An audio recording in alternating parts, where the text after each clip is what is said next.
எல்லாருக்கும் வணக்கம். இந்திய அரசியல் சாசனம் நம்ம தமிழ்நாட்டில் இருக்கிற எல்லாருக்குமே கொடுத்துருக்கிற உரிமையில் ரொம்ப ரொம்ப முக்கியமானது ஓட்டிங் ரைட், வாக்குரிமை. ஒரு மனுஷன் உயிரோடு இருக்கான்றதுக்கு அடையாளமாக இருக்கிறதுல அவனோட ஓட்டுரிமை ரொம்ப முக்கியம். அதனால தான் voting is not only our right but also our life. ஒரு முக்கியமான விஷயத்தை பற்றி இப்போ நான் உங்ககிட்ட ஷேர் பண்ண போகிறேன். இது நான் ஃபஸ்ட்டு கேள்விப்பட்ட உடனே எனக்கே ரொம்ப ஷாக்கிங்காக தான் இருந்தது. இப்போ நான் பேசிகிட்டு இருக்கிற இந்த நேரத்தில் தமிழ்நாட்டில் இருக்கிற நம்ம யாருக்குமே ஓட்டு போடுற உரிமையே இல்லைன்னு சொன்னால் நம்புவீங்களா? நீங்கள் உட்பட யாருக்குமே அது இல்லை. நான் பயமுறுத்துறேன்னு நினைக்காதீங்க, அதுதான் நிஜமும் கூட. கொஞ்சம் ஏமாந்தால் நம்மளை மாதிரியே இன்னும் லட்சக்கணக்கான பேருக்கும் இதே நிலைமை தான். ஓட்டு போடுற அந்த உரிமையே இல்லாத மாதிரி ஒரு நிலைமை வந்தாலும் வரலாம். இதுக்கு மெயின் ரீசன் அந்த எஸ்ஐஆர், ஸ்பெஷல் இன்டென்சிவ் ரிவிஷன், சிறப்பு தீவிர திருத்தம். இப்போது இந்த எஸ்ஐஆர் நம்ம தமிழ்நாட்டில் எப்படி ஒர்க் ஆக போகுது? கடந்த ஜனவரி மாதம் எடுத்த அந்த கணக்கெடுப்பில் 6,36,00,000 வாக்காளர்கள் நம்ம தமிழ்நாட்டில் இருக்கிறாங்க. ஆனால் அவங்க யாருக்குமே இந்த ஓட்டு போடுற உரிமையே இல்லை. அந்த பிஎல்ஓன்னு சொல்லுவாங்க, பூத் லெவல் ஆஃபீஸர்ஸ், வாக்குச்சாவடி நிலை அலுவலர். அவங்க தான் வீடு வீடாக போய் அந்த ஃபார்மை கொடுப்பாங்க. அதை நம்ம ஃபில்அப் பண்ணி கொடுக்கணும். அதை தேர்தல் ஆணையம் அதை எடுத்துகிட்டு போய் அதை ஸ்க்ரூட்டினைஸ் பண்ணி அது எல்லாமே கரெக்டாக இருக்கான்னு செக் பண்ணி பார்த்ததுக்கப்புறம் அந்த வாக்காளர் பட்டியலை வெளியிடுவாங்க. அந்த வாக்காளர் பட்டியலில் நம்ம பேர் இருக்கணும், அப்போ தான் நம்மளால் ஓட்டு போட முடியும். அந்த புது பட்டியல் வர்ற வரைக்கும் நம்ம வாக்காளர்களான்றது அது உறுதியே செய்ய முடியாது. இன்கேஸ் அந்த புது பட்டியலில் நம்ம பேர் இல்லைன்னா அது ஒரு தனி ப்ராசஸ், அது ஒரு தனி ஃபார்ம், அது ஒரு தனி கிளைம்ன்ற மாதிரி அது ஒரு வேறு வேலை. ஸோ இந்த மாதிரி நிறையா சிரமங்கள் குழப்பங்கள் இருக்கிறதுனால மக்களுக்கு இது மேலே ஒரு கன்ஃபியூஷன் ஒன்று இருக்குது. இது என்ன வெரிஃபிகேஷனா இல்லை ஒரு மறைமுக ரீரெஜிஸ்ட்ரேஷனா இல்லை இது ஒரு நியூ ரெஜிஸ்ட்ரேஷன் மாதிரியே தானா அப்படின்ற மாதிரி நிறைய கன்ஃபியூஷன் இருக்குது. அவங்க செய்ய வேண்டியதெல்லாம் ஒன்று தான். இந்த மாதிரி வீடு வீடாக போய் அந்த என்யூமரேஷன் ஃபார்ம் நம்ம ஃபில்அப் பண்ணி கொடுக்கும்போது அதுக்கான அக்னாலேஜ்மெண்ட்டை அந்த பிஎல்ஓ அந்த ஆஃபீஸர்கிட்ட இருந்து நீங்கள் வாங்கிக்கணும். அது ரொம்ப ரொம்ப முக்கியம். இது நான் சொல்கிறது வாக்காளர் பட்டியலில் ஆல்ரெடி உங்கள் பேர் இருக்கிறவங்களுக்கு நான் சொல்கிறேன். இப்போ புது வாக்காளர்கள், ஃபஸ்ட் டைம் ஓட்டர்ஸ், அவங்களுக்கு ஃபார்ம் 6ன்னு ஒன்று இருக்குது. அதை நீங்கள் ஃபில்அப் பண்ணி நீங்கள் உங்கள் ஏரியாவில் இருக்கிற சம்மந்தப்பட்ட அந்த உங்கள் அலுவலகத்தில் நீங்கள் டைரெக்டாகவும் சப்மிட் பண்ணலாம், இல்லை நீங்கள் ஆன்லைன்லேயும் சப்மிட் பண்ணலாம். அப்படி ஆன்லைனில் நீங்கள் சப்மிட் பண்ணிங்கன்னா அதுக்கான ஸ்க்ரீன்ஷாட்டை எடுத்து வச்சுக்கோங்க. ஃபோனில் மெசேஜ் வரும், அதை சேவ் பண்ணி வச்சுக்கோங்க.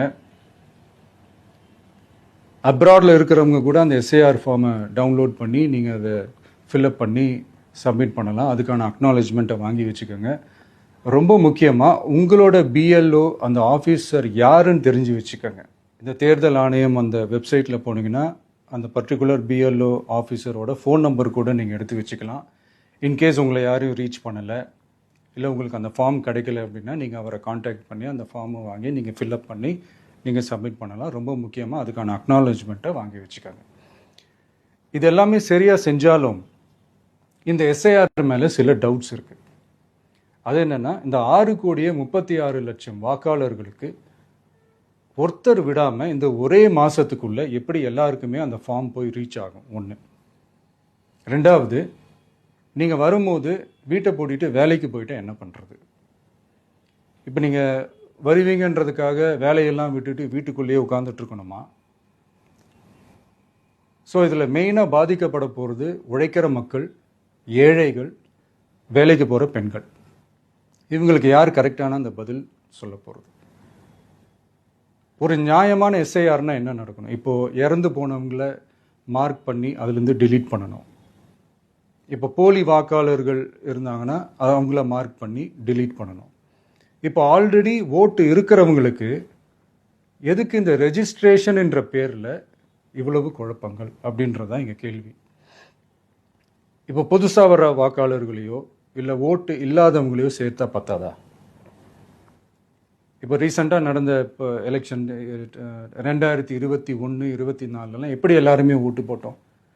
அதில் ஓட்டு போட்டவங்க கூட இப்போ புதுசாக ரெஜிஸ்டர் பண்ணணும்னா அது ஏன் அந்த கன்ஃபியூஷன் அப்படின்றத நாங்கள் கேட்குறோம். அதனால தான் நாங்கள் எஸ்ஐஆரை எதிர்க்கிறோம். இப்போ புதுசாக சில கம்ப்ளைண்ட்ஸ்லாம் வர ஆரம்பிக்குது. அது என்னன்னா முக்கியமாக நம்மளுடைய டிவிகே தோழர்களுக்கு அந்த ஃபார்ம் கிடைக்க மாட்டேங்குது, கொடுக்க மாட்டேன்றாங்க அப்படின்ற சில கம்ப்ளைண்ட்ஸ். இது யார் பண்ணுறாங்க அப்படின்றது நான் தான் சொல்லி தெரிய வேணும்னு ஒன்றும் அவசியம் இல்லை உங்களுக்கு. இப்போ இருக்கிற ஆட்சியாளர்கள் அவங்களுக்கு கைப்பாவையாக இருக்கக்கூடிய சில பேர் வந்து இதை செய்ய ஸ்டார்ட் பண்ணியிருக்கிறாங்க. அதனால் மைடியர் வர்ச்சுவல் வாரியர்ஸ், இதை வந்து சாதாரணமாக எடுத்துக்காதீங்க. இது எல்லாருக்குமே அந்த ஃபார்ம் போய் ரீச் ஆகணும். இதில் ரொம்ப உறுதியாக இருங்க. அதையும் மீறி உங்களுக்கு அந்த ஃபார்ம் கிடைக்கலன்னா இருக்கவே இருக்கும் ஆன்லைன். தேர்தல் ஆணையம் அந்த வெப்சைட்டில் போய் அந்த ஃபார்மை டவுன்லோட் பண்ணி நீங்கள் ஃபில்அப் பண்ணி சப்மிட் பண்ணலாம். உங்கள் வீட்டில் இருக்கிறவங்களுக்கு நீங்கள் செஞ்சு கொடுங்க, பக்கத்து வீட்டில் இருக்கிறவங்களுக்கு செஞ்சு கொடுங்க, தெரிஞ்சவங்களுக்கு, தெரியாதவங்களுக்கு, பழகினவங்களுக்கு, பழகாதவங்களுக்கு எல்லாருக்குமே நீங்கள் தயவு செஞ்சு கொடுங்க. அண்ட் ரொம்ப முக்கியமாக நம்ம ஜென்சி கிட்ஸ், நம்ம ஃபஸ்ட் டைம் ஓட்டர்ஸ், நம்ம புது வாக்காளர்கள், நம்ம நண்பா நண்பிகள், அவங்க ரொம்ப கேர்ஃபுல்லாக இருக்கணும். நான் ஆல்ரெடி சொன்ன மாதிரி உங்களுக்கான ஃபார்ம், அந்த ஃபார்ம் நம்பர் 6, அதை கரெக்டான டீட்டெயில்ஸோட கரெக்டான உங்கள் டாக்குமெண்ட்ஸை வச்சு அதை சப்மிட் பண்ணுங்கள்.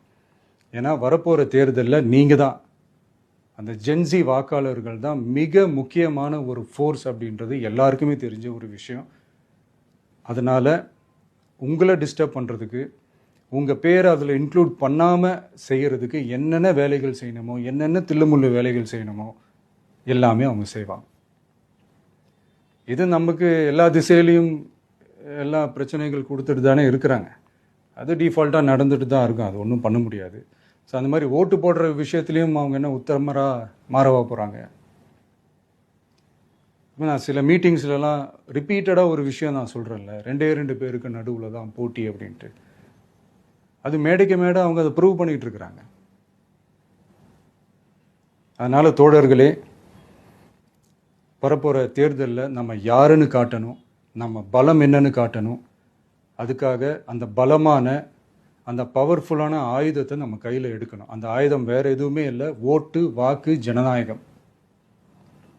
அது இருந்தால் தான் நம்ம அந்த வெற்றியை நோக்கியே நம்மளால் பயணிக்க முடியும். தமிழ்நாடே அந்த வாக்குச்சாவடி முன்னாடி திரண்டு நிற்கணும்.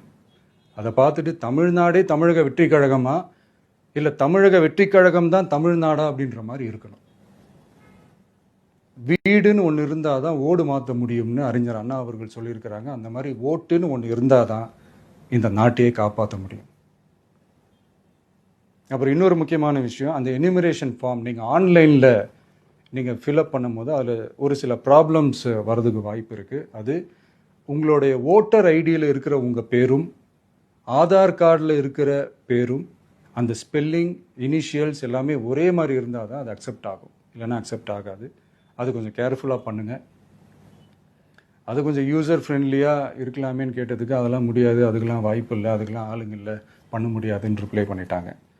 ஸோ அதனால் மைடியர் டிவிகே தோழர்களே, மைடியர் ஜென்சி படை பலமே, உஷாராக இருங்க, கான்ஃபிடென்ட்டாக இருங்க. நல்லதே நடக்கும், வெற்றி நிச்சயம். மீண்டும் சந்திக்கும் வரை நன்றி, வணக்கம்.